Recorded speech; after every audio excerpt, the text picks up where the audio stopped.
Assalamualaikum warahmatullahi wabarakatuh. Very good afternoon. Can you all hear me? Waalaikumsalam. Yeah, I can hear you, Doctor. Waalaikumsalam. Thank you. Thank you. Very clear. Very clear. Good. Good. Right now, I have only seen 3 of you sign in and join the conference. Okay, the final list I have is actually there will be six participants who will join this virtual conference. So the other 3, I'm not sure whether they are coming in or not. But whatever it is, we will commence at 2 p.m. and they can whoever join late, they will join and will admit into the conference. Yeah. Muhammad Sami, can you hear me? Yes. Hello? Yes, listening. Yes, I can hear, please. You are quite a distant, your sound. Can you speak louder, or you increase the volume of your microphone or get it nearer to you? Assalamualaikum. I can hear the voice, please. Okay, very good. You can hear me clearly, but I think your voice is still quite distant and not very clear. How about now? It's breaking up the voice. I think maybe the network is not good at the moment, but it's okay. We can hang in there. Aslina? Hello, Aslina.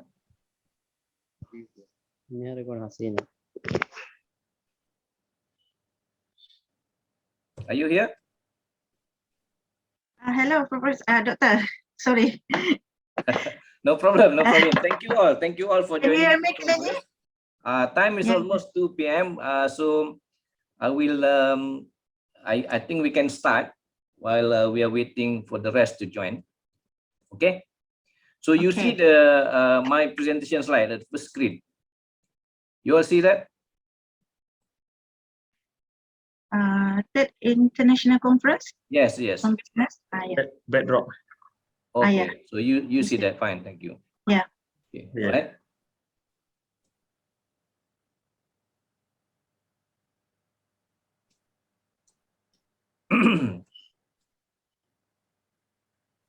Okay. So we move forward.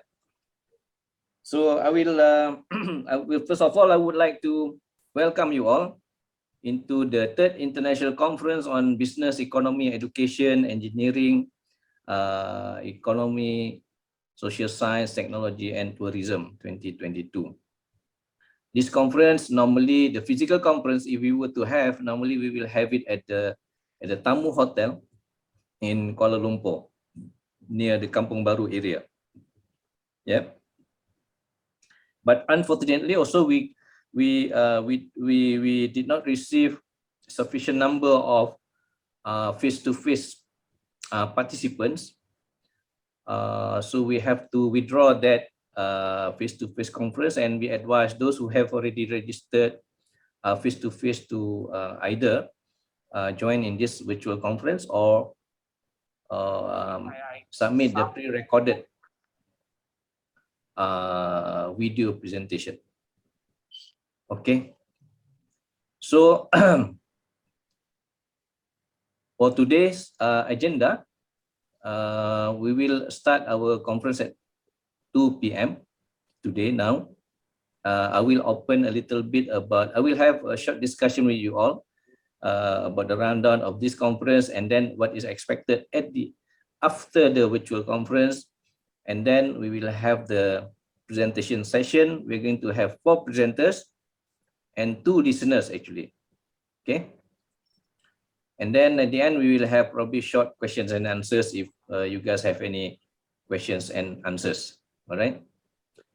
Normally, I have this conference in the morning around 9 a.m. But until the last minute, we have one participant from Canada. But at the end, she did not manage to join in. She chose to actually submit her recorded video presentation. Yeah. All right. So that's a little bit about the agenda in a very short and summarized form.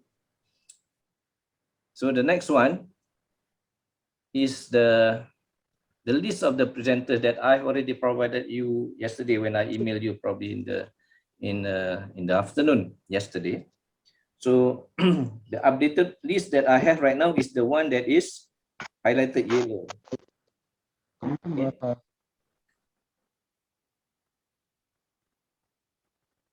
Highlighted yellow. Dr. Nurzaini Abdul Hamid, Jasmine Johari is here.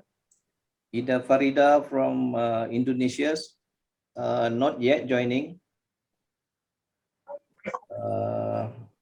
And then Aslina is here, thank you. Muhammad Sami is also here. And Hafizah. Hafizah, welcome on board. Can you hear me?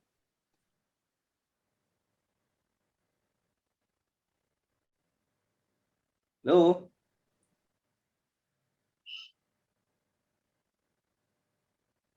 Hafizah cannot hear me.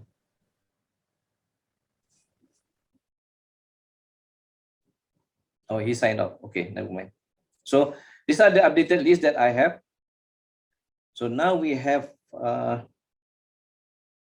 I saw Hafizah just joining just now, but she went out. Now probably she's trying to join again, except Dr. Nurzaini. Okay. Dr. Nurzaini has not joined us yet. Okay. From UTM Puncak Alam. All right. Hello, Hafizah. Can you hear me?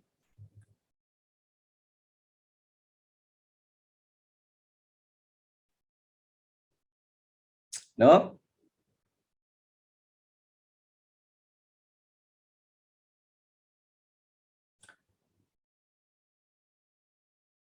So we will have Dr. Zaini. Hopefully she can join from UTM Puncak Alam, UITM Puncak Alam. Okay. And then Jasmine from University Malaysia Terengganu, Ida Farida from Parayangan Catholic University, Bandung, Indonesia, Aslina from Yokohama National University, Muhammad Sami from Maldives, BAA Kandu School in Maldives, and Hafizah also from Malaysian Sports School in Sepangga, Sabah, Malaysia. Okay.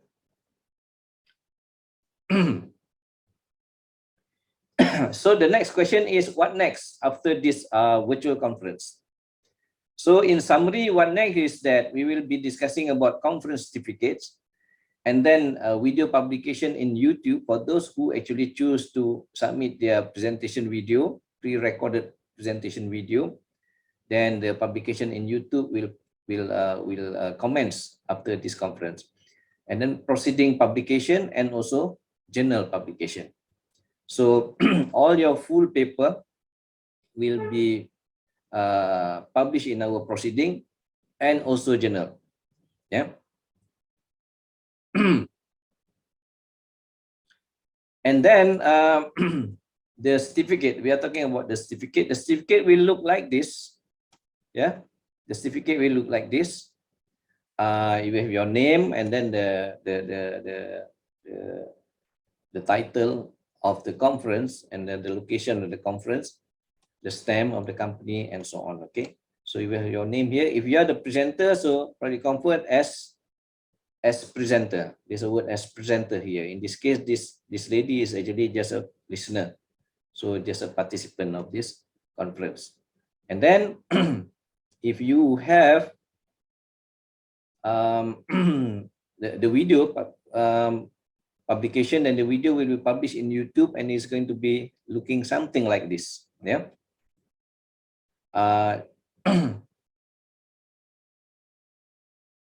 Over this side in the description of the video, I will include the abstract of your paper. Actually, for those who actually submit their pre-recorded video, will have the abstract of the papers here.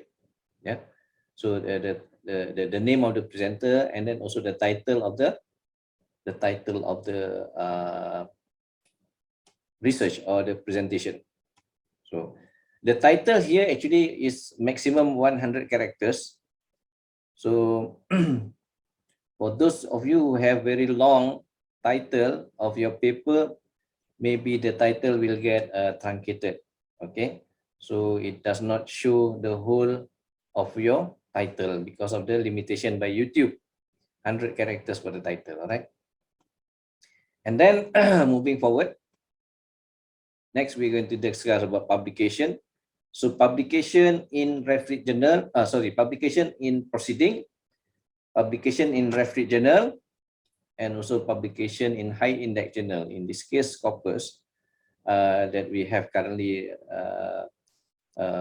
very few actually that we have maintained the relationship with the partner editors of selected Hqis journal. Yeah. So the time frame is normally the conference proceeding within 1 month from today that the proceeding will be published. Okay, and then publication in referee journal will be within 1 to 3 months. In Hqis, within 3 to 6 months. Within 3 to 6 months from, okay, I will explain for each of these publication. Okay, moving forward. So in the conference proceeding book, all accepted papers, okay, will be published in proceeding book, except for those participants or authors who specifically mentioned to us that they do not wish to publish their paper in the proceeding. Some authors actually, or some participants choose not to publish in the conference proceeding. Okay, we make some revision, especially on the formatting of your paper, so that it is in accordance to the standard of our proceeding book, such as the font size, and then the spacing, and then the paragraphing, the referencing, and so on. Yeah, so we will edit some way, but we will not edit the content of your paper, of course. Yeah, and then the publication in conference proceeding, the conference proceeding publication is not online. We will publish in PDF copy, and this PDF will be emailed to all participants. Okay, so to all participants, whether they are presenters, whether they are non-presenters, will receive this conference proceeding book. Yeah, not online, because the journal publication is online. Our journals are all online, and more often than not, the paper that we receive in our conference will be similar. The authors basically do not make any changes or do not update or revise the paper when it comes to the publication in the journal. So what we publish in the proceeding and what we're going to publish in the journal will be the same copy. So that's why we have to keep our proceeding book offline, so that your paper, when we publish in the journal, will not incur a very high similarity index. Okay, clear? That's why we don't publish online for the proceeding book. Clear. Okay, thank you. And then for the publication in referee journal, our commitment is the papers will be published within 1 to 3 months. Okay.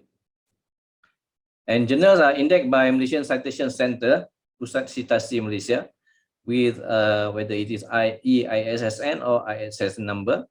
And our journal, we have 7 of them actually that cover various disciplines that are quite common in the research area. The journals are online. So before we publish your papers in the journal, we normally will email all the authors or participants whether they want to revise the paper or not, And if they want to revise, we give them the pre-formatted the paper that we have already that we have already edited according to our journal publication standard. So what the author need to do is only to make the changes. Okay, and the formatting is all there already. Yeah. Okay. So after the paper has been published, then we will provide the link, okay, the URL link to the authors or to the participants so that they can check their respective paper. Okay. Again, like I said just now, we may or may not request to revise the paper before the journal publication. But more often than not, we actually get the author. We ask actually whether they want to revise or not. If they want to revise, we'll provide a copy of the paper. If they don't want, then we use the same copy that we publish in the proceeding. So we publish directly in the journal. All right. So we say that the publication is within 1 to 3 months, but it depends also when the conference actually is the date of the conference. Our journals are all published quarterly. All of our journal published quarterly. That means we publish 4 times a year, in March, in June, in September, and also in December. So for instance, for this conference, today, the conference deadline is 12th of February or middle of February. We still have time basically to get this paper, all these papers submitted in this conference to be published in March issue of our journal. Okay. So your paper will be published in March issue of our journals. Unless the author or the participants stated otherwise. Some participants do not wish to publish in journal, They say that they have already identified their own journal. They want to publish in their university's journal, for instance. So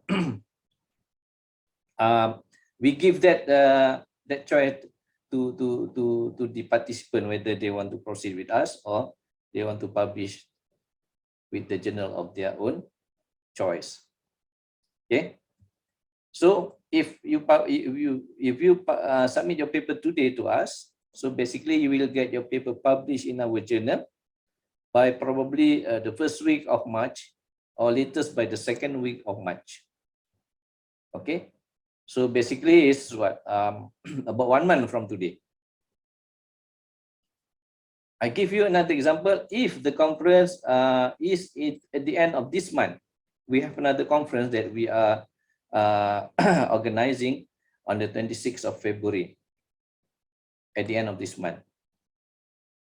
So those papers submitted in the 26th February conference will have relatively 2 weeks before it get published in the March 2022 issue. So the time frame is a bit tight. Maybe some author want to make some changes. Maybe there are quite large changes to the paper, so they may take longer time. So the author actually can request to get the paper published in the next cycle of publication, which is in June 2022. Okay. But very, very rare that we have such requests. So normally the authors or the participant would like to have their papers published in the journal ASAP. Yeah. So that is the situation. So those papers that submitted to our conference in January, for instance, they have a longer time to get their paper published because papers submitted to our conference in January will also get published in March. So the time frame is probably between, 2.5 months, 2 months, like that. All right, so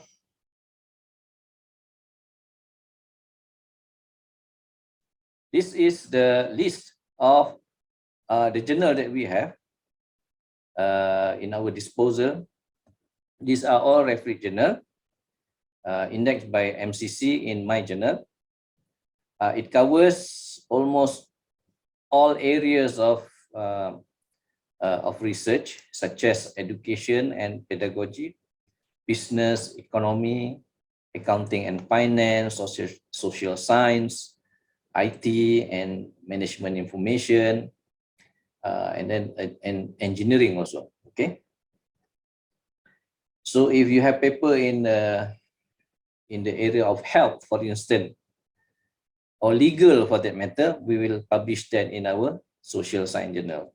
Okay, because we don't have the journal of that kind that specifically cover that area is because the number of publication need for that particular journal is very low.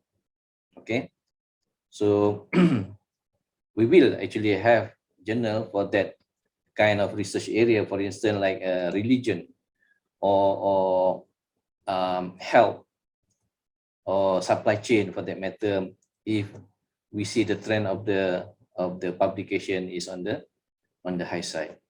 So for now, it's sufficient that we have this 7 journal to cover most of the research area of the paper submitted to our conference. Okay. Next is publication in high index journal. High index journal means Scopus, only Scopus that we have a dealing with, not Web of Science or ERA or any other journal. Okay. So normally when we do review of the paper submitted to our conference, we will also earmark those papers that we believe, our reviewers basically believe that the paper have the merit for high index journal publication. Okay. And at the end of this conference, within 1 or 2 weeks, we will email the participant or the author of the paper that their paper has been selected for publication in Scopus, whether they are interested to proceed. If they are interested, then we can only move forward with the publication in Scopus. Because publication in Scopus, there are 2 things here. The fees is additional. There is an additional fee for Scopus publication. Secondly, the publication time frame can be as long as 6 months, can be as fast as 3 months, can be as fast as or as long as probably even 9 months to 1 year. If there are revision of the papers, there is coming back and forth with the formatting and then with the flow. So that might take a longer time to get published in the journal. All right. So when your paper is selected for Scopus publication, normally not much changes is expected from the author or the participant side, except that maybe we need to run the similarity index to ensure that the index is less than 20%, for instance. If it is more, then okay, there are some adjustment of the paper that need to be done. So that will take probably 1 to 2 weeks additional time to do that. Okay. And then right now, these are the only 2 journals that we currently have for those papers that can be published in Scopus are those that we think can be published in either this one of these 2 journals. These journals are Q2, quartile 2. This publication will take between 3 to 6 months. And then this is a Q2 journal. Maybe it is worth to mention that publication cost in Scopus has seen a steady increase since the beginning of the COVID-19 pandemic. Okay, in 2020, March or April 2020, we see a steady increase of the cost of publication, even in Q4 or Q3 of Scopus. One, that is the cost. Secondly, the review. by the Scopus editors, and the auditing are also more stringent, actually very stringent. Yeah. So because of the they track, they spend more time, they are more comprehensive in their review and so on. So basically they will have to spend a lot more time basically to review our papers. So at the expense of longer time of the review. But we understand Scopus do that because they want to maintain and they want to sustain the quality, yeah, the quality of the papers, right? And then the next is the summary of the publication. So the rule of thumb is basically for conference proceeding, the publication is within 1 month from the date of the conference. The publication in reference journal, at worst, it should be within 3 months from the date of the conference. And Scopus index for those selected papers will be within 6 months or less. Okay. And some participants submit their abstract and full paper in PDF. So we have to request to resend your paper in Microsoft Word format, because we need to make a little changes with the formatting of the paper so that it is subscribing to our standard of conference proceeding book and also reference journal. So please submit your manuscript, your paper that has not been published yet, in the Microsoft Word format. And then secondly, the most important thing is the email that you provide when you registering into the conference must be a valid email address. Okay. Some emails not valid because they code wrongly, especially for advanced student in university. Normally they use the university's email, which is in the code format. Like you can maybe start with P, and then some numbers, 6 numbers or something. Some other university, like in the Philippines, they have the year they enroll into the program, 4 characters, 2018, 2019, or 2021, or whatever. And then they have 6 numbers after that.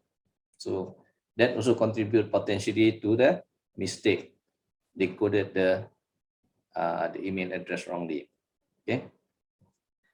So the valid email address is very important because all communication is via email. Okay. Our notification of confirmation, notification of acceptance, the issuance of invoices, the issuance of receipt of payments, and few others also via email. So it's very important that we keep a valid email. Okay. And then just a short one. We're going to. These are the list of the conferences that we have already published in the internet. Yeah.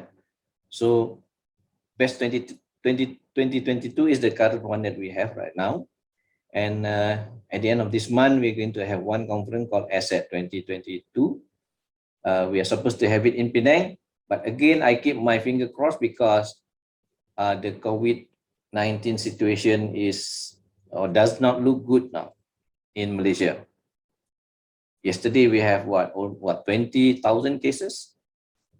So I'm not sure by the end of this month whether we are allowed to do conference, we are allowed to have seminar, whether we are allowed to travel cross border and so on, whether we are allowed to travel to other states and so on. So we are not sure, but I keep my finger crossed. If we cannot hold the physical conference, then we will proceed and continue as usual with our virtual conference or pre-recorded video presentation. In March, we also have 2. We're going to have the first part in March is on 12th March of 2022 in KL, also in Tamu Hotel. And then on 26th March, we are going to Langkawi. Langkawi, normally we have our conference in Bayview Hotel in Kuah. Okay. And then on April is fasting month practically for Muslim. So I organized one conference called BEST2022. No physical face-to-face conference because of the fasting month, but we will have the virtual conference and also other categories of presentation like pre-recorded video presentation and also non-presenter. No problem. Okay. This is about a week before Hari Raya on the 23rd of April. And then that's about all I think that I want to discuss with you or share with you. Do you have any question?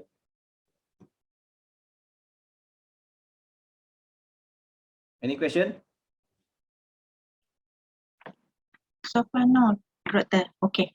No question. Thank you very much. Thank you very much. Okay, so maybe we should look back into the list of the presenters today. Okay.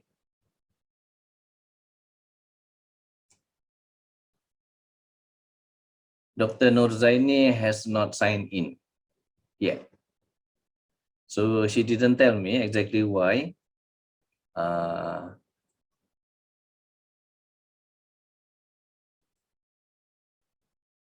Okay. But she did not join. So I guess we will move forward to the next presenter, Mr. Jasmine Johari. Are you ready? I'm here, Doctor. I'm ready. Good, very good. Thank you very much. So if you are ready, then probably I will stop sharing my screen and start. You can start sharing your presentation screen. Okay. Okay, Doctor. All right. So let's move to Jasmine. What you have?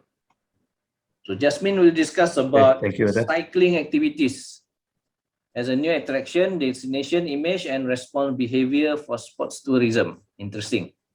In Terengganu, in the state of Terengganu. Terengganu is the state in the East Coast. Beautiful beaches. Okay. Thank you, Doctor. I'll present the slide first. Thank you. Okay, share the slide.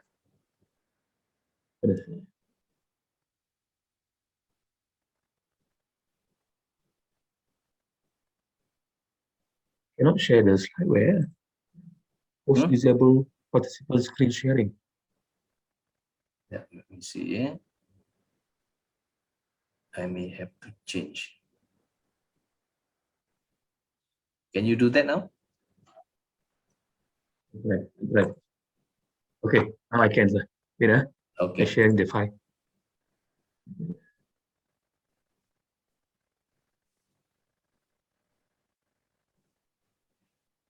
Okay, as a rule of thumb, normally we will allow only 10 to 12 minutes of presentation time, but since we probably have only 3 or 4 presenters, maybe you can have longer than 12 minutes, maybe you can have 15 minutes. Okay, and then we probably have 5 minutes or 3 minutes to have a Q&A after each of the presentation. Okay, so we can presentation with relaxing, no rushing, no rushing, no rushing. Okay, right. Yeah, the keyword is no rush. No rush. So you can see my slide there and the rest of the friends. Not yet.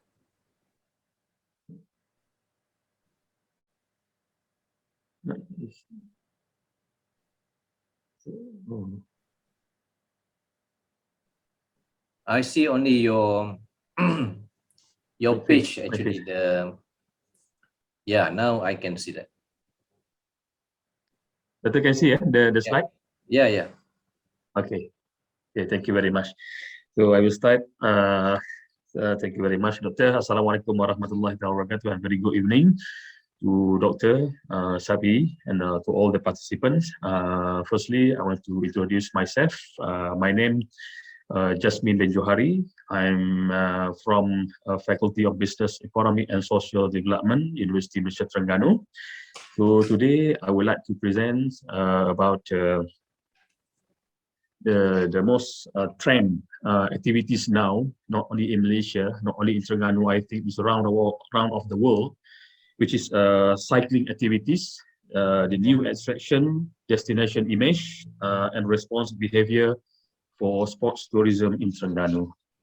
So if you can see the first slide is the new attraction tourism in Terengganu, which is a drawbridge. So all the visitors inside or outside from Terengganu will come here to see, to take photos and everything, including cycling activities also with here.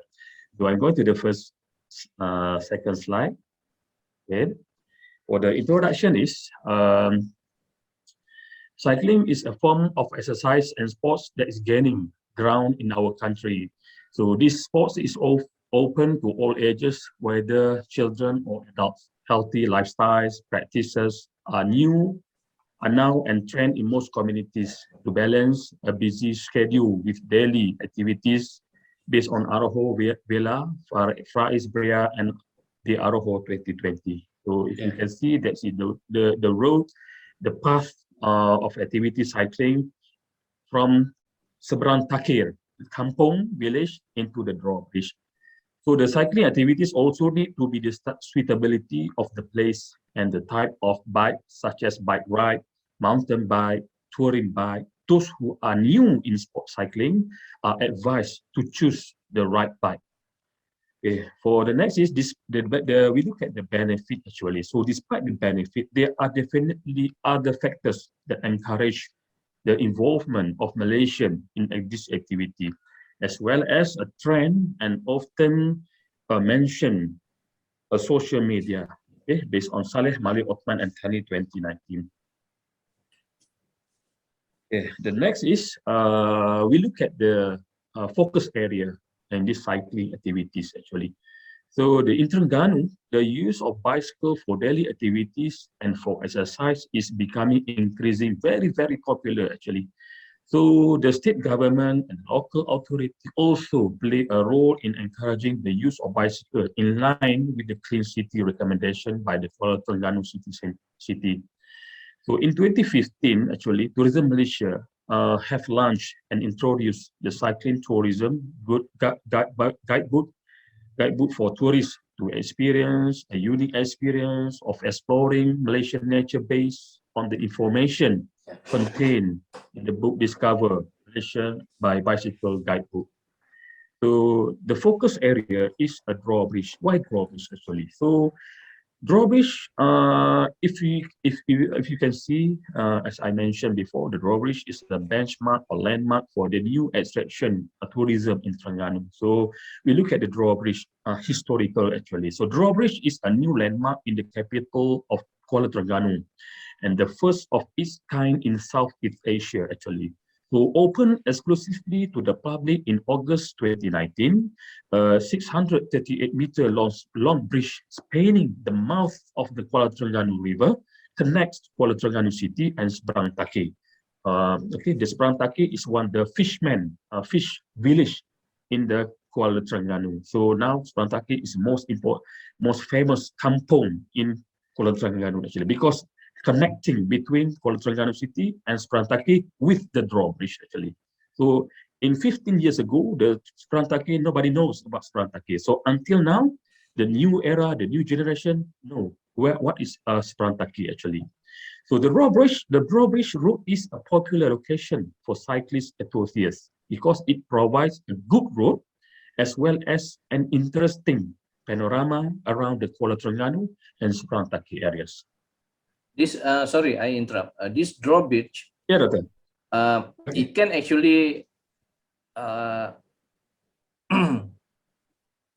so-called disconnect, quote unquote, like the London Bridge, you know, to allow probably large and large ship actually to pass by, right? Yeah, that's right, Doctor. So one time also is very difficult to see the drawbridge actually. So they try the. So very seldom that the bridge get drawn basically, nah? Because no ship actually is crossing by. No ship. No, no big ship cross in this bridge because it is cross the river. I don't know where the big ship goes into the river actually. I have another question. Is that a special lane for bicycle in on the bridge? Actually, they provide the two lane. Started from Subrantaki roundabout until the drawbridge. It take around one way 5 kilometer. So near side the main road. So no have a specific road bike for bicycle activity. It also sharing with the people who jogging recreation also. So they have need more safety by their own self. I think after this, the state government we tried doing this special route for bicycle. Yes. Okay, Rata, may I go further? Yeah, go on. Thank you, Rata.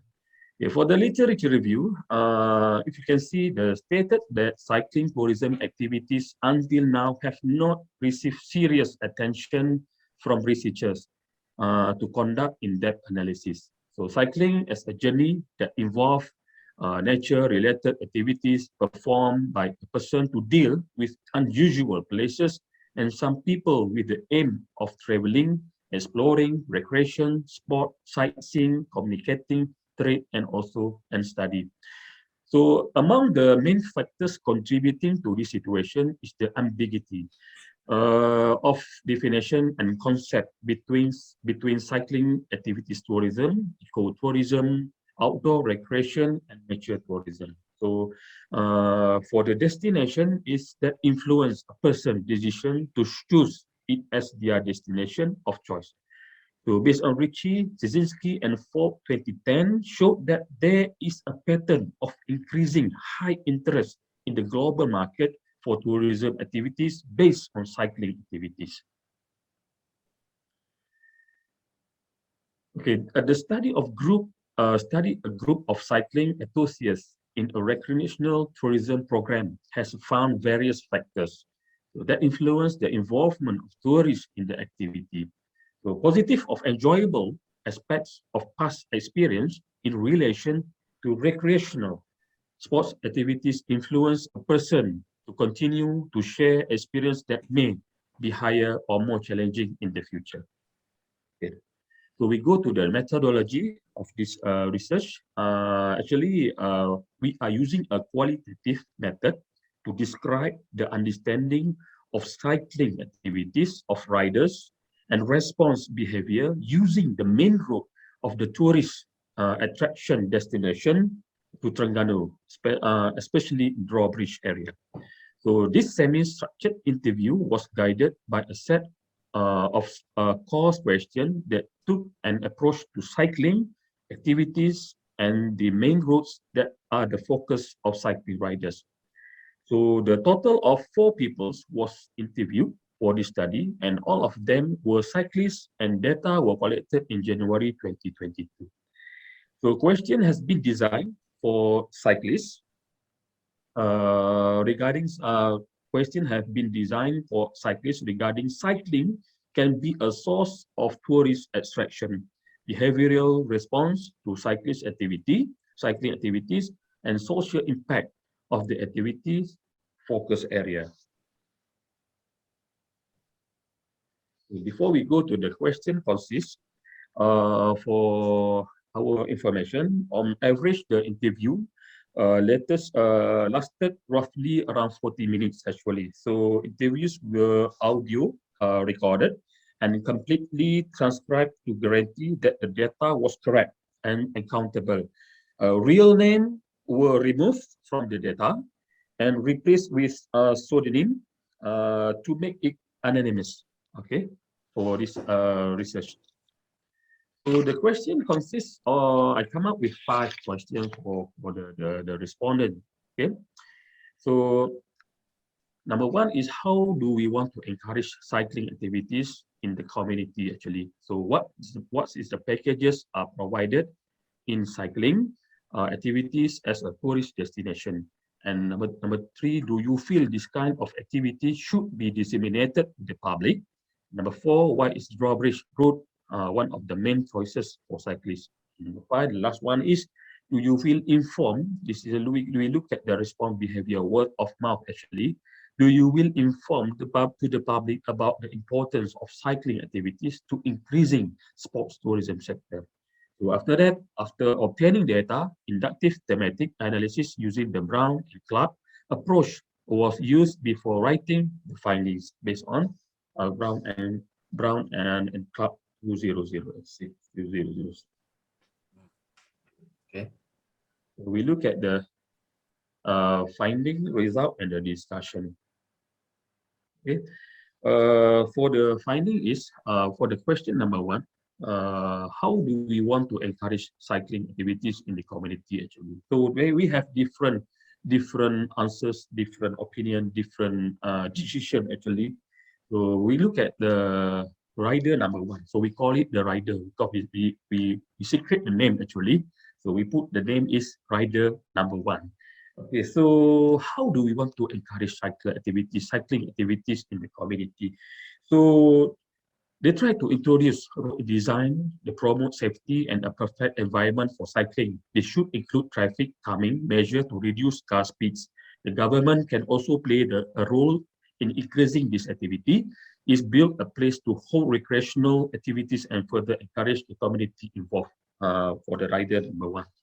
So the number 2 is the government can also conduct campaigns to encourage cycling activities at the national level. Okay. In addition, the government can also take action against those who damage public facilities available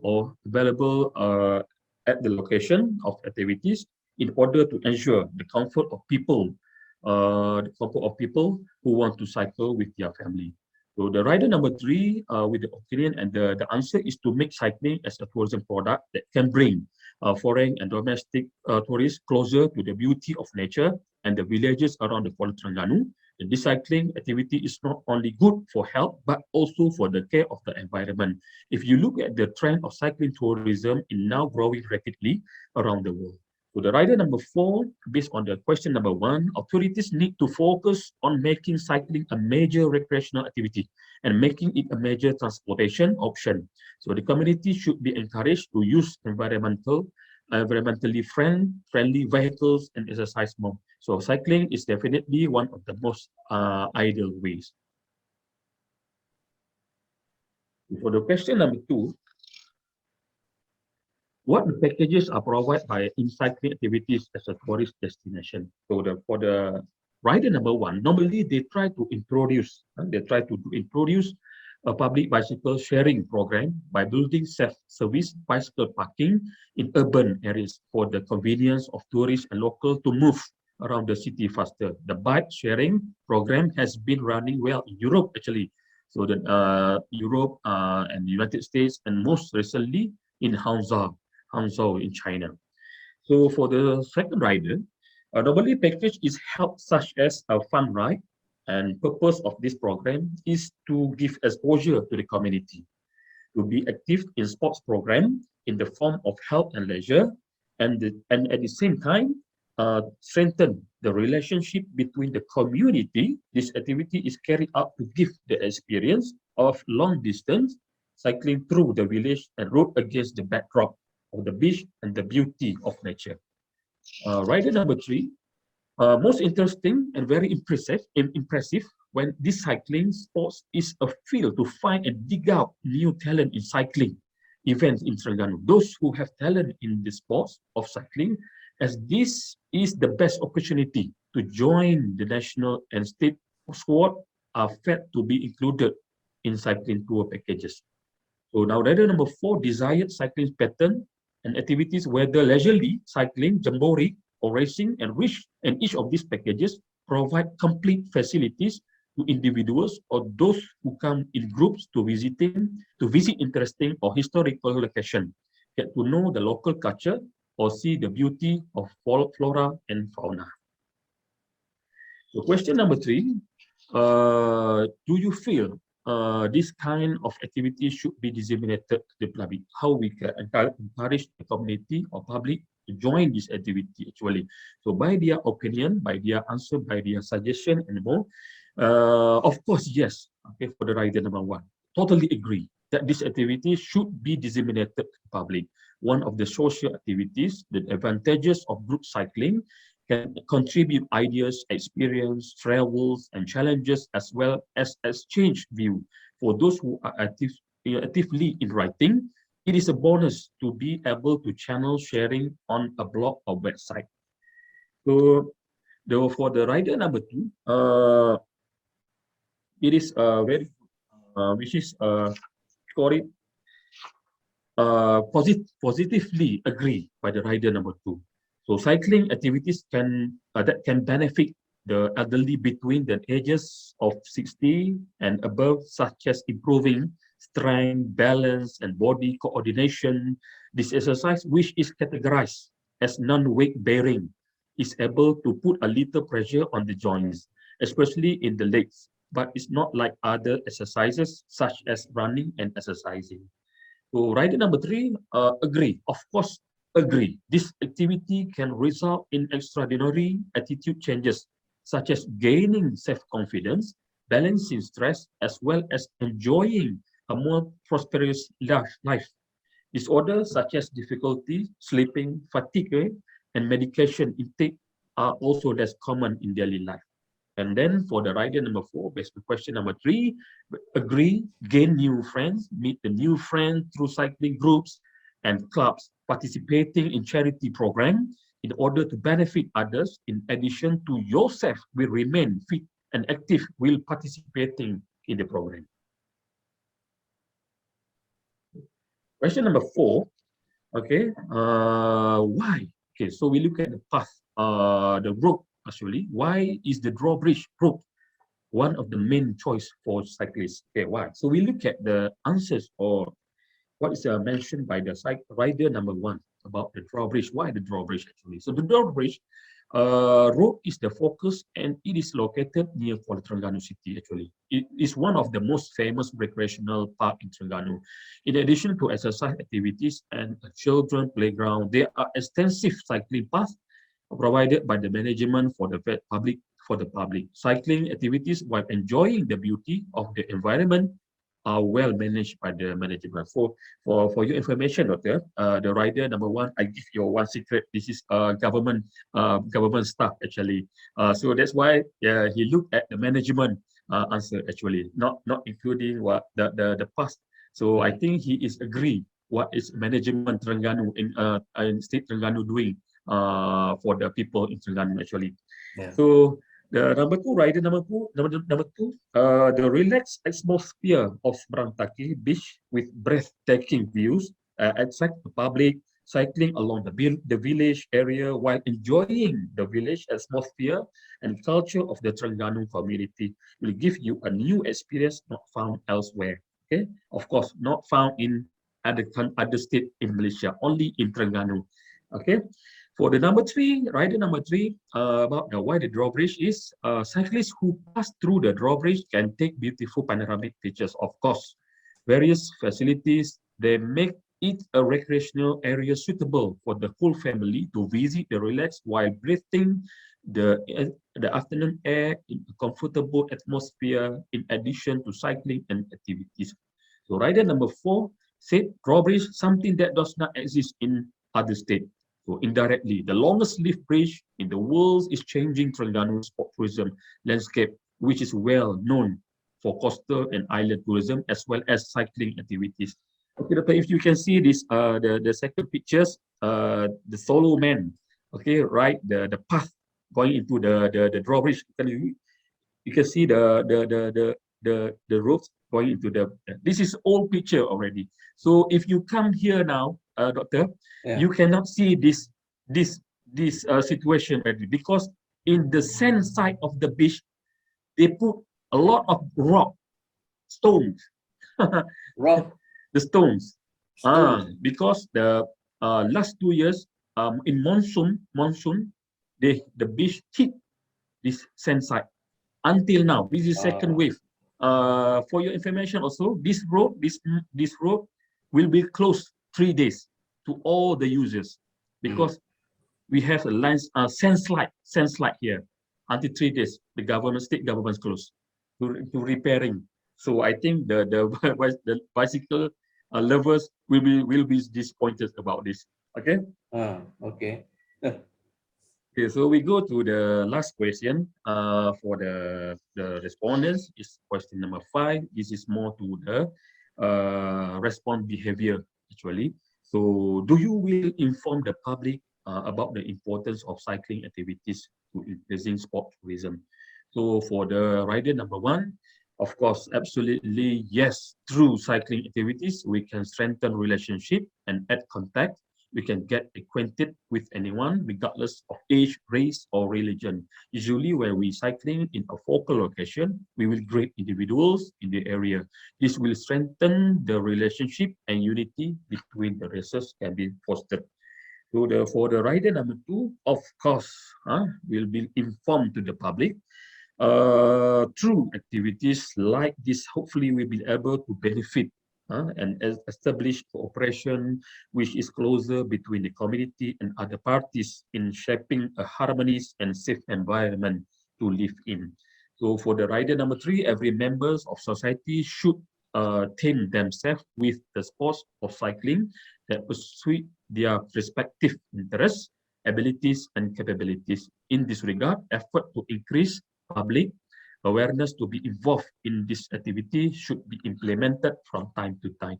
The last one is rider number 4, based on the question number 5. It is appropriate for all communities to care about the development of cycling activities and its development so that the country can produce better quality athletes and becomes the focus of the world.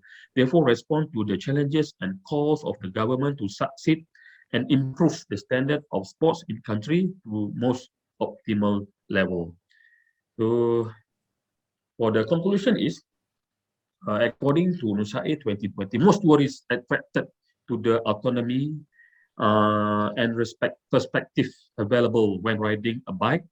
The trend of cycling tourism is still growing rapidly. So the cycling activities is also a tourism product in the form of sport tourism activities. This tourism activity has great potential to be an income generating industry. Tourists who come to Terengganu can be given the opportunity to participate in fitness and wellness programs offered by the industry operators. So cycling not only provide overall health benefits, but it also one of the most suitable methods of physical activity to be carried out easily as a part of a daily life. Based on Ma, Yi, and Wang.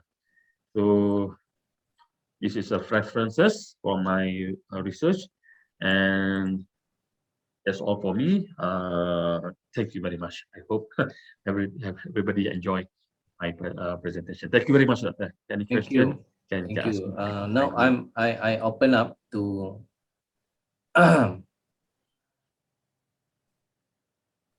our friends Aslina and Muhammad Sami. Do you have any feedback or comments? Constructive comment, that is. Hello. Assalamualaikum. Mr. Jasmine Johari. Yes, Doctor. Yes. Thank it is very interesting presentation. But Thank you very much, Doctor. but for the respondent, only 4 respondent with cyclists, they are passionate with cycling, right? How about the respondent that they are not very passionate with cycling? Means like yeah. This is I'm asking try to get the respondent for this is a very hardcore cyclist already.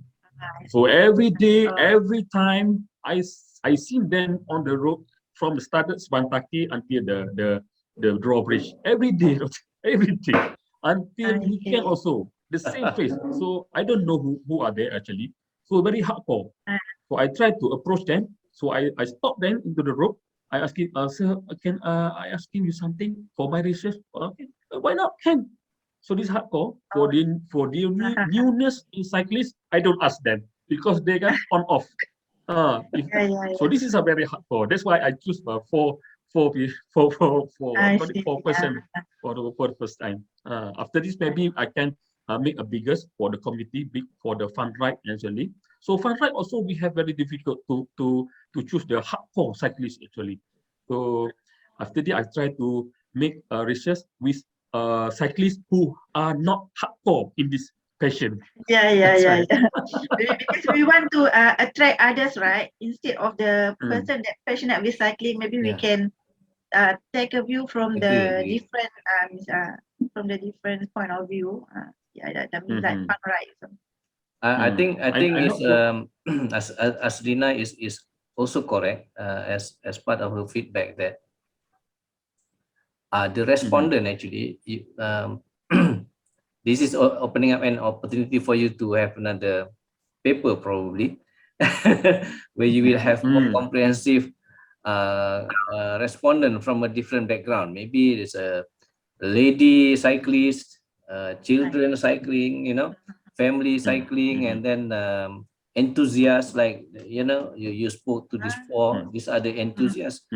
And the people who don't really like cycling, maybe they have very good reason why, which maybe the government or the management of the cycling park or anything can actually take cue from their feedback.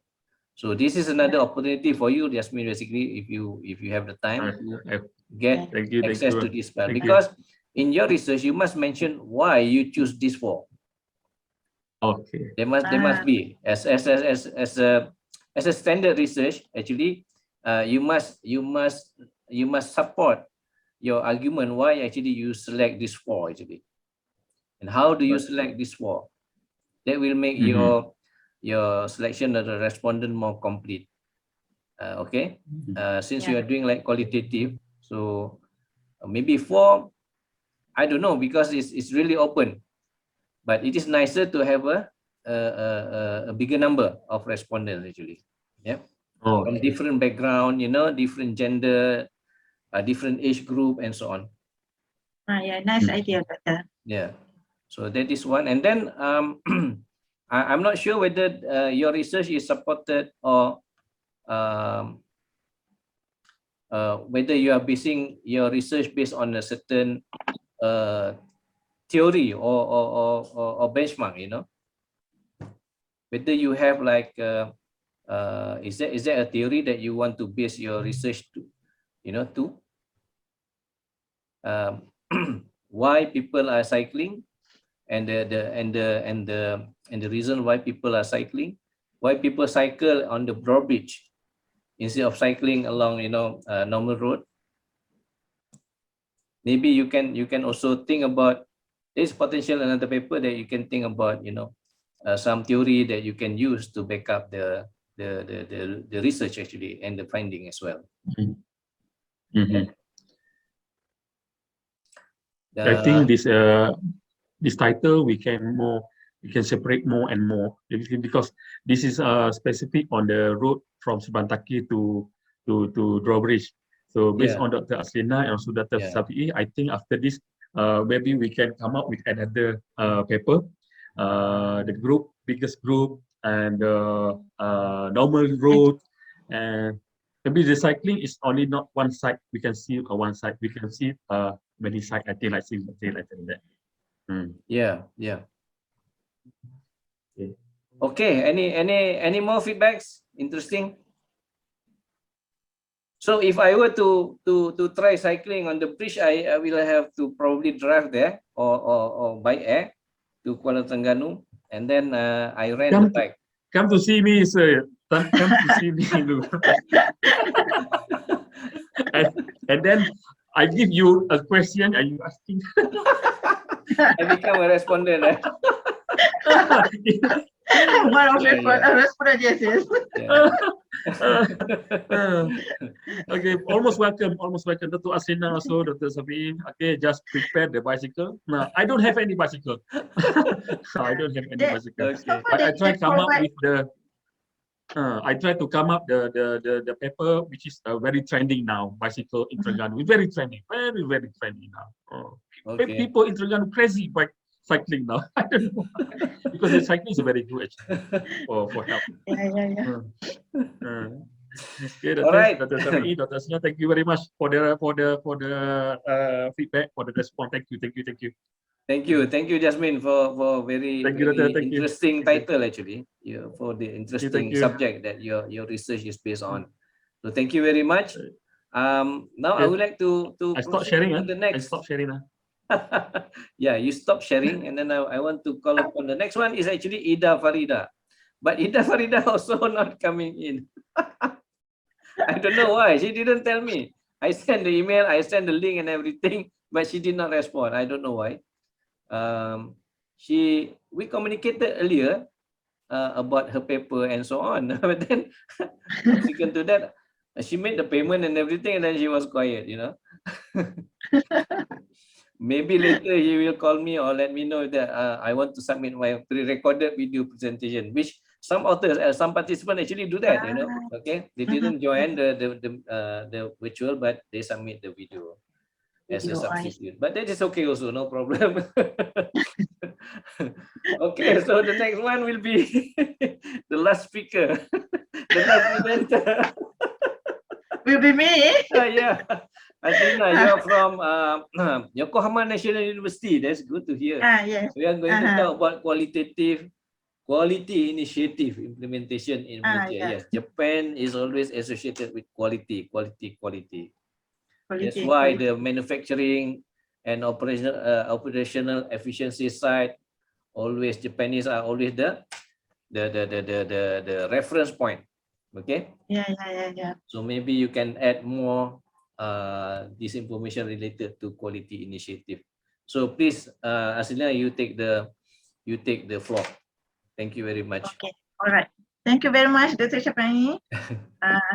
Assalamualaikum and very good morning. Good afternoon to us. Sorry, good afternoon. Sorry, good afternoon. Okay, wait a moment. I cannot see my slide. Mr. Jasmine and Dr. Syafie, you can see my slide? Yes. Yes, all right. Okay. All right. So I will start. Okay. So thank you very much for spending your valuable time in listening my presentation. So I just want to introduce myself. My name is Aslina from Graduate School of International Social Science from Yokohama National University, Japan. Today, I would like to present my research related to quality initiative implementation, a comparative study between Japanese and Malaysian manufacturing companies. And this is the list of contents of my presentation. And as for the introduction, quality initiative is defined as a program of activities with a defined plan and measurable objectives. So there are three basic principles of quality initiative, which are customer focus, teamwork, continuous improvement, and continuous improvement. And there are several quality initiatives have come into existence, such as PPM, ISO 9001, Lean, Six Sigma, and Kaizen. As for and then most of the quality initiatives originated from manufacturing industries that are considered as one of the important strategies to boost manufacturing performance.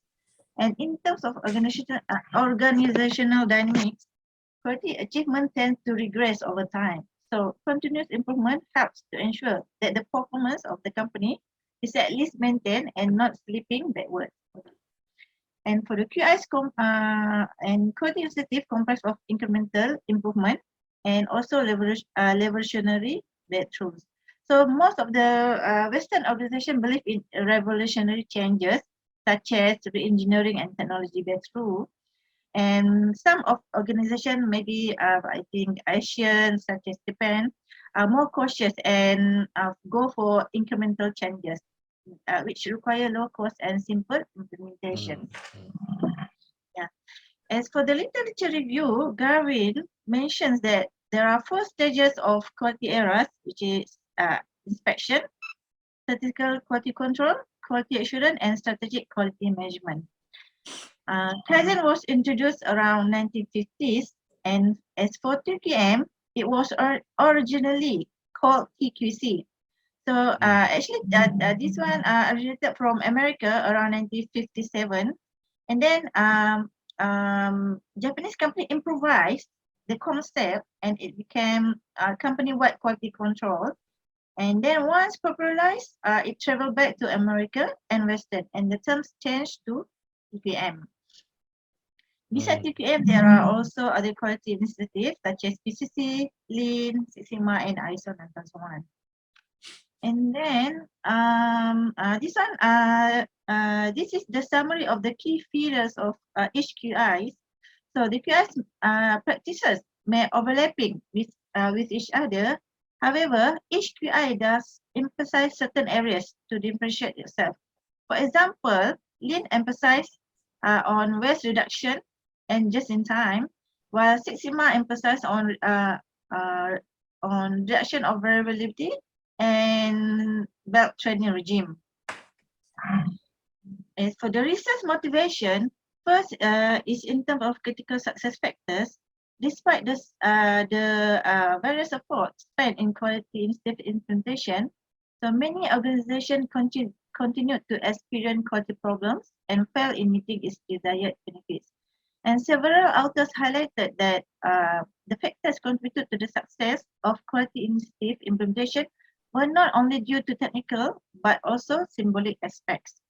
And there are wide variation results related to critical success factors in quality initiative implementation. And for convergent and divergent practices, quality initiative study should cover other types of organization. And institutional study mentioned that diversity and modification could happen within a stable system and environment. However, there is lack of study in terms of this. And for example, in terms of failure of institutional practices context such as quality initiative.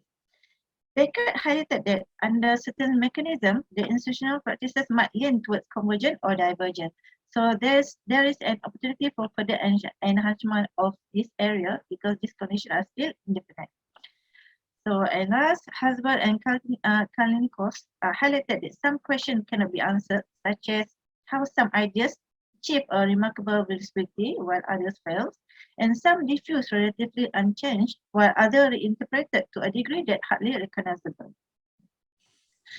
And so Malaysia is selected because Malaysia is benefited significantly from economic relation with Japan, and it is without a doubt that quality initiatives are actively diffused from Japan, which is a developed country, to Malaysia, which is a developing country. So after more than 40 years, the TQM and Kaizen concepts still remain in Malaysian manufacturing companies. Besides, manufacturing companies contribute significantly to economy in Malaysia. Yeah. And this is a summary of Japan and Malaysia quality initiative status. So initial turning point for Japan was after World War, whereby they want to review the nation, which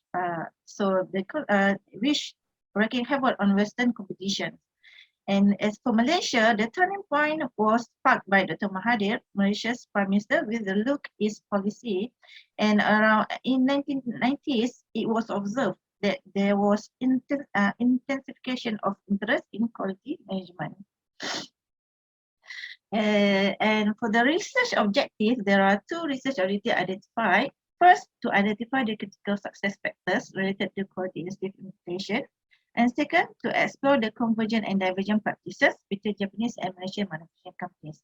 And several research questions have been formulated in order to fulfill the research objective. First, what are the critical success factors and how it affects the quality initiative implementation? And second, why there are convergent and divergent practices between Japanese and Malaysian companies' practices. Okay. And this is the research scope, which covered 3 areas: 15 years of establishment, 5 years of ISO 9000 implementation, and 3 different sectors, which are plastic-based, M&E, and also chemical-based companies.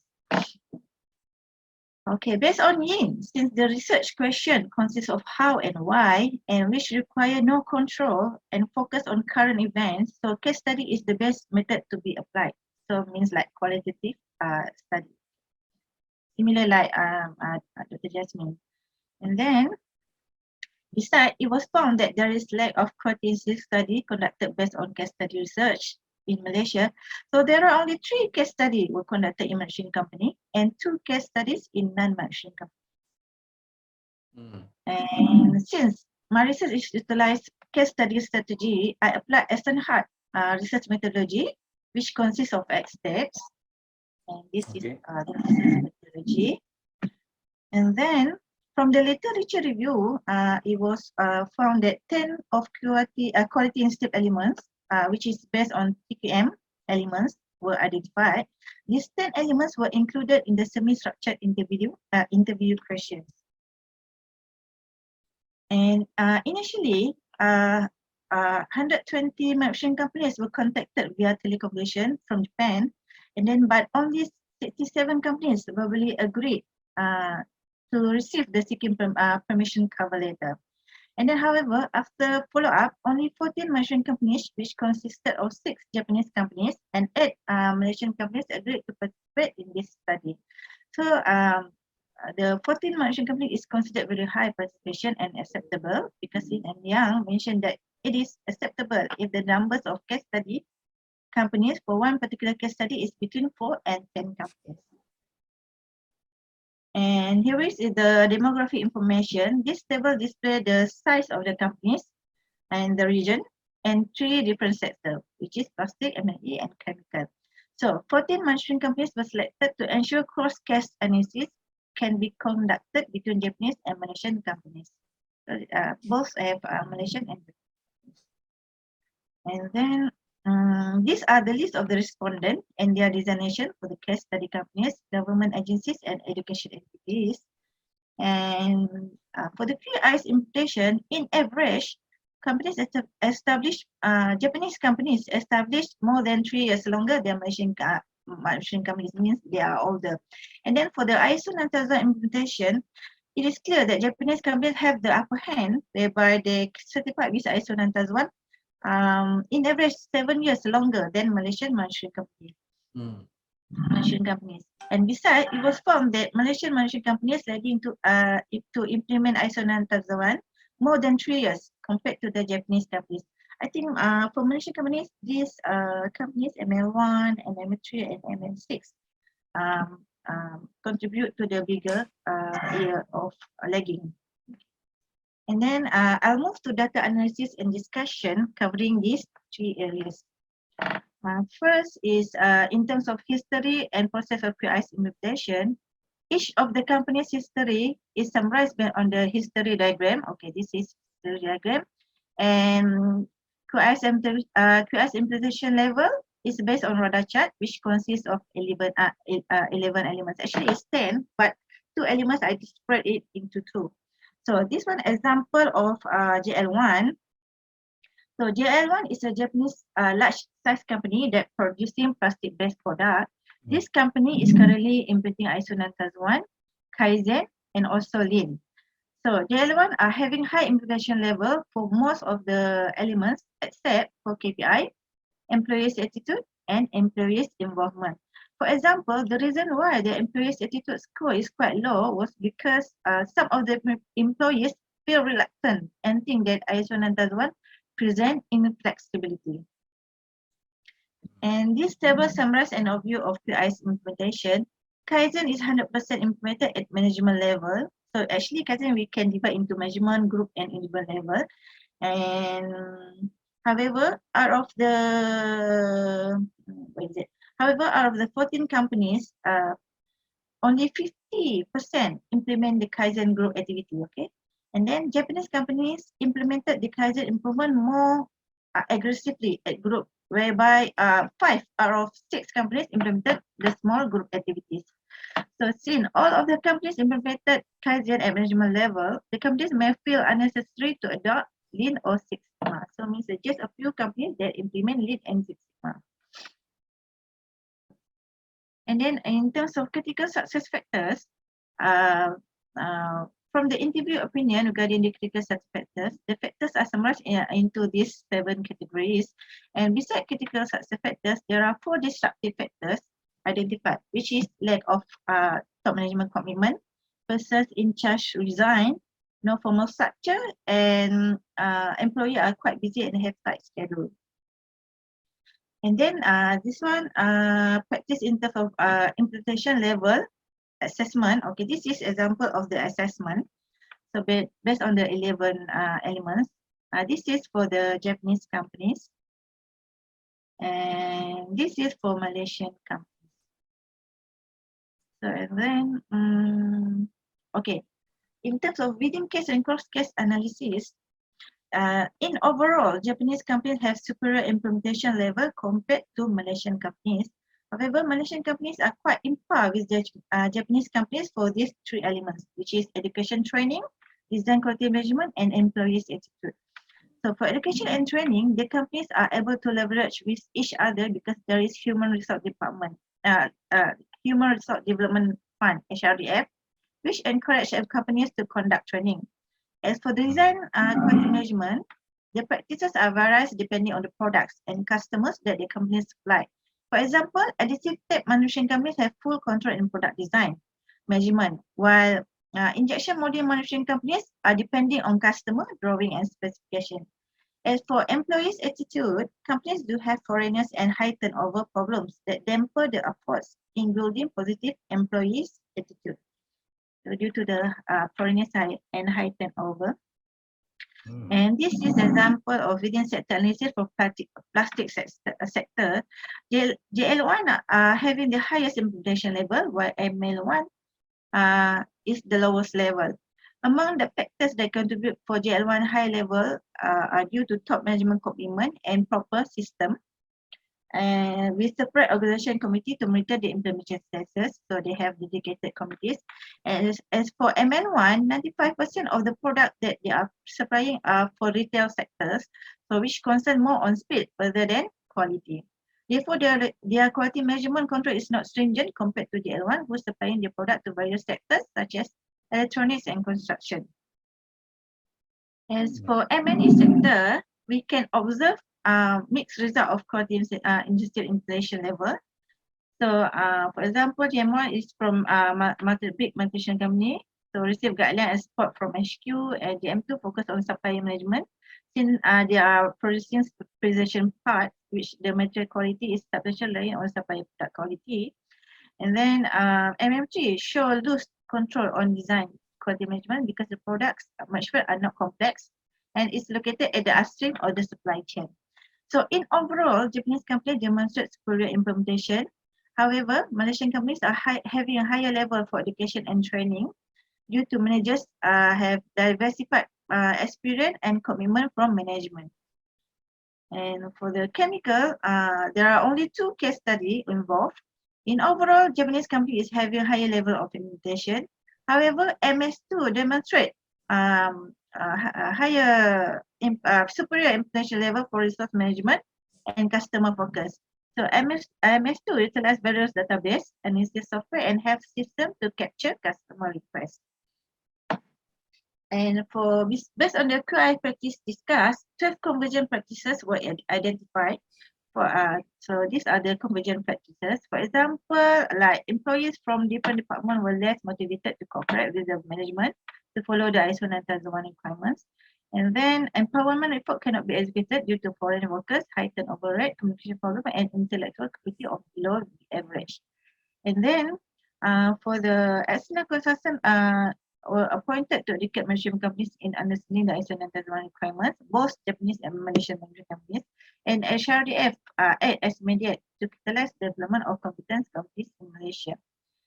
And for the divergent practices, there are 6 divergent practices were identified. For example, all the 6 Japanese management companies have known up the power of Kaizen. And then most of Malaysian companies implemented the QIs in order to obtain legitimacy, while Japanese companies are focusing on internalization, like their benchmark, their HQ and direction and near peer coercive pressure. And source of knowledge in Malaysia are different, whereby most of the Japanese companies receive direct sources of knowledge from HQ, while Malaysian companies receive from various sources such as training providers, multinational company, and various companies. And as for the conclusion and recommendation, this research qualitatively examined the critical success factors and convergent and divergent practices between Japanese and Malaysian management companies. 7 critical factors identified, and 12 convergent and 6 divergent practices identified. And then There are 4 disruptive factors for QI's implementation, and supply sector, complexity of products and location at the supply chain are affecting the QI's requirement and level of implementation. And in overall, Japanese companies demonstrate higher level of implementation due to the various guidelines support from HQ. However, some of Malaysian companies managed to leverage with Japanese companies due to Malaysia's diversified experience and high commitment from the management. So HRDF is playing a big role in stimulating education and development of competent employees in Malaysia. And for the recommendation, first, to further investigate the obstacle or barriers of the law information management and Six Sigma, and then to further examine the disruptive factors such as why it's happened and ways to avoid the problems, and then to seek broader participation from other companies might be appropriate to discover new results. And there is a limited case study for chemical-based manufacturing companies. So it is recommended to explore more quality and safety information in chemical-based manufacturing companies. Okay, that's all for my presentation. Thank you very much for listening for my presentation. Sorry. Thank you, Aslina. Very, very deep and interesting research actually. Yeah. Yeah. Can you bring back the slide that shows the QI development from 1929 or until I don't know 1987 or something just now. The development of QIs.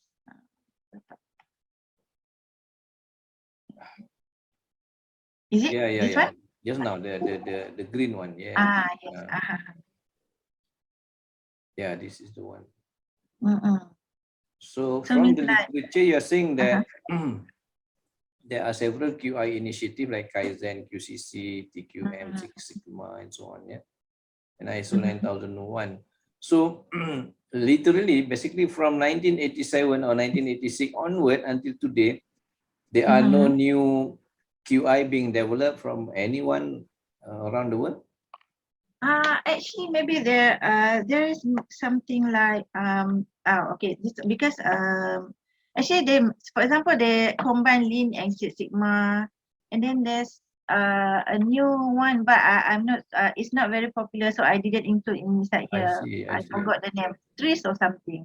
I see. Hqis, I think.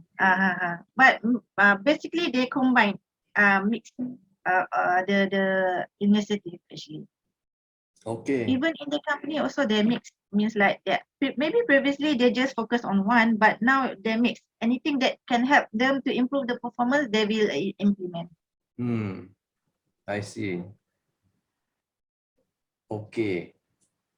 Perhaps the QI is so much it is matured probably by the time of probably a late 80s, so it does not really need to have really a breakthrough or revolutionary QI for subsequent until today, because what we have in mid 80s or late 80s are still applicable until today and work very well. Kind of sufficient, right. So this company that we have is a mix of a Japanese-based company and Malaysian-based manufacturing company, right? Yes. Are they located in Malaysia or are they located in Japan? So means that they are located in Malaysia, but their headquarters is in Japan. That is for the Japanese company, right? Yeah, for the Japanese company. Okay. For the Malaysian company, they are focused on Malaysian. Okay, all right. So located in Malaysia. At first, I want to conduct study in Japanese company in Japan, but since they are requiring most of the people, maybe they cannot understand English very well, so I have to change the focus to Malaysian. Malaysia. I see. Malaysia. So can you show me the divergence and the convergence? There's a like a map where actually Japanese company in yellow or something. Okay. Next one. Right. Next one. Convergent and divergent. This next one. Next. Next. This one, yeah. Yeah. This is in the plastic sector. Can you move backward? Is it for the overall? Yeah, the overall. Mhm. So you're saying there are three areas here: employee attitude, Mhm. design quality, and education. Which you say we are quite Mhm. converging, or we are saying quite close with one another, Japan and the Malaysian company. Yes. Okay. The employee's attitude, I'm interested to know more actually. How do we find that we are about the same as far as the attitude of employees, Malaysian and Japanese? Because means like from the interview, so the interviewee will like explain how is it, right? So I think because even there are Japanese company, but since they are the means like the sources is like Malaysian, so the sources is like Malaysian, and then some of it foreigner. So that's why I think they have even Japanese company, they have a little bit hard to means like to, what they call it, to embed Japanese culture in the for the employees. I see. So they found it difficult actually to implement or the Japanese culture in a Malaysian company. Yeah, but like difficult to implement, but means like if you are working in Japanese culture, maybe you have this kind of means like this kind of level. Okay, but if they want to get higher, maybe it's a little bit difficult. But for Malaysian, maybe it's a little bit lower level in terms of the quality sensitive culture. That's my opinion. Oh, I see. So what Okay. you're saying is the as far as the employee attitude and the expectation and the productivity, the Japanese company probably they have already achieved so high. Yeah, they have actually. I think they have matured to that level already. So they cannot. They have reached a plateau. They cannot move any further, or they cannot probably go down any further. So they have maintained in such a level of the excellency. But for Malaysian company, maybe we are still behind, below the line. Yeah, a little bit So we behind. still So there is a maybe we room can for improvement actually. for improvement. Yes, doctor. Yes. I see. And you mentioned about HRDF, which is playing a role for our education and training in Malaysian company. That's why actually bring closer with the performance of the Japanese company because of the HRDF actually. Yes. Because the company, they have to means like they have to give some levy, and then they have to use that levy, right? So and then this give openness to company. Maybe sometimes if they don't have the budget, so means like employees have difficulties to apply for that. Don't understand that? So means like if there's usually the question is whether we have HRDF budget or not. If yes, most probably they will approve the training. I see. Okay. That's why. I think from the management perspective is that they have to do that because they have already allocated the budget. They have paid for it actually. They have paid for it. If you don't utilize, you just lost the money. You lost the investment to educate and train your staff. So that is also a reflection of management so-called failure to comply. Just compliance also fail. Causing company to lose money, and not utilize the money in a proper manner. So that is also one thing. And then the most divergence that you see is which area actually that we are very diverse compared to the Japanese company. The most divergence, I think, in terms of Is it management leadership or something? Yeah, in terms of management leadership, yes. Because actually Japanese company they are not very means like stingy. So they have this kind of budget, so they can means like the resources, the rules means like the rules and system they already they are there. For example, like JL1, so they have this kind of in order to conduct the improvement, they have different kind of committee.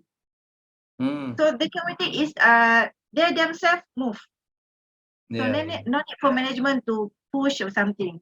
So that means like they can move autonomously, something like that. So they have this kind of rules and system that means like they can keep even, for example, one of the disruptive factors is due to the PIC resign. Yeah. So if they have committee, so even the PIC resign, they will replace the position. So the activity is still ongoing. I think that's the important point.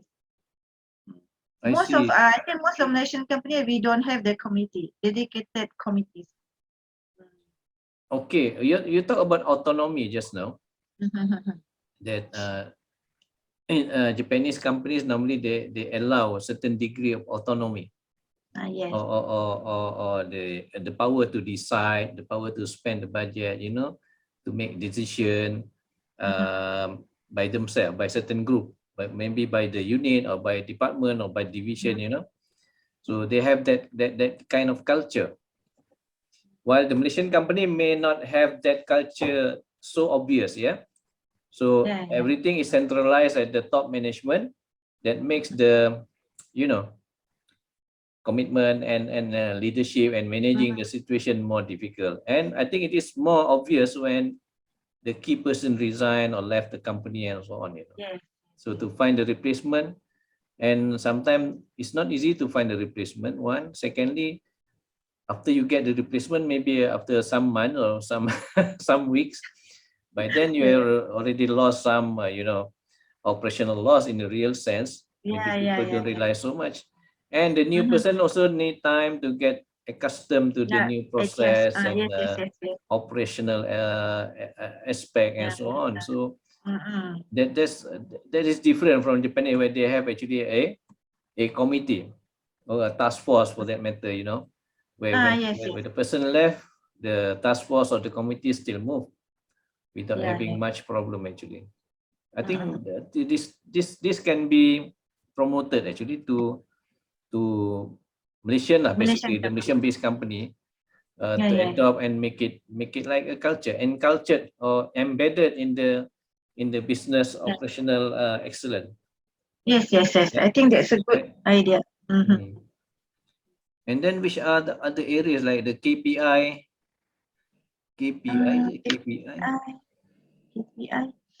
I think for the KPI, I think because due to ISO 9001, so maybe this one is quite similar. Means like there's a basic requirement for ISO 9001, so that's why I think there's not so much different. Okay, all right. I have no further question unless Jasmine or Muhammad Sami, you have any question for Asrina or feedback we can share. Dr. Jasmine, Muhammad Sami. No, I don't know what to asking. I don't know what. Because we are totally different, right? Tourism and totally different. I only know bicycle. Bicycle, I know. Okay, Doctor, thank you. No problem at all. Okay, so I think we I think it is just us. Dr. Nur Zaini is not joining. Ida Farida also not joining. The other two presenters. I think this is the end. Asrina is the last speaker actually. Sami and Hqis. Hqis also coming in late just now and then left and then they will come in again. Maybe she has problem with the connectivity. Okay, so we are practically at the end of our virtual conference. But don't worry, to me, it's a very good experience. I have conducted a conference with 29 participants. That take me the whole day. I have run 3 streams, basically 3 breakout rooms. There is also a situation where I run a conference like this, virtual, 1 participant only. From Cambodia. I advise him actually, you just submit your pre-recorded virtual presentation because you the only one actually who want to attend the virtual conference. But he insisted. At the end, actually, it was 1 hour and a half. Actually, one-to-one discussion, you know, with this guy. Very interesting. Free consultation. Very interesting. He talked about services like food delivery and also Grab, right? E-hailing in the COVID-19 pandemic in Phnom Penh, you know. Oh, Phnom Penh. Yeah, interesting subject also. We become very close actually. Once in a while, we send messages. so I'm not really I'm okay anything, but this is also very interesting. 6-5 people is common, you know, but the most I have is about 29, if I remember. And I think at the end of March I'm going to have that conference, which I will have more than 30 actually, because I received from one university in Philippines. They sent 33 participants actually. Okay, from the university. So I'm going to have a very big show. So I'm thinking how to actually structure the conference. Maybe I will run 4 or 5 tracks so that we can finish earlier. Otherwise, we're going to spend the whole day. And then, I was going to take the whole day. And then I will allow probably moderator for each of the track, you know. Yeah. Okay, maybe participant from the other state, from Malaysia and so on, can become moderator for each of those breakout session or tracks. So I'm thinking about that. So thank you very much, Jasmine, and also Azina. Thank you very much, Thank you. Dr. Jasmine. Thank you very much. Thank you, I'm Mama not Sami, Dr. to yet, join. Dr. Sina, I'm not Dr. yet. and then I welcome if you want to, if you have any need to join our next conferences. I'm more than willing to share the slide is showing our next conference. So if you are interested, please email to me so that probably I can share the website or the URL link to that website, so that maybe you or your colleagues or your students may have a need basically to publish paper in the journal, to publish in the proceeding, to present the research area, the research paper and so on. So we provide that platform until April. I have not published anything beyond April, because after April we have Hari Raya, a long holiday, I think. Probably I will start publishing that probably toward the end of this month. So with that, thank you very much, Asina. Thank you very much, Jasmine. Thank you very much, Muhammad Sami, for joining the conference. The recording, our presentation will be sent by email. Yeah, this recording. This virtual conference is recorded, and then I will publish this recording in YouTube. And then I will share the URL of that YouTube to all of you via email. I will send the URL link so that you can access the YouTube video. All right. Okay. Thank you, Doctor. Thank you. So thank you very much. Thank you very much. Thank you very much. I hope to see you again in the near future. So I wish you all the best, all the luck that you have. Thank you. Whatever undertaking that you are going to have in the future. Thank you very much. Assalamualaikum warahmatullahi wabarakatuh. Waalaikumsalam. Take care, Doctor. Take care, Dr. Jasmine. Thank you. Thank you, Doctor. Thank you, Dr. Asina. Bye. Thank you, Muhammad Sami. Thank you.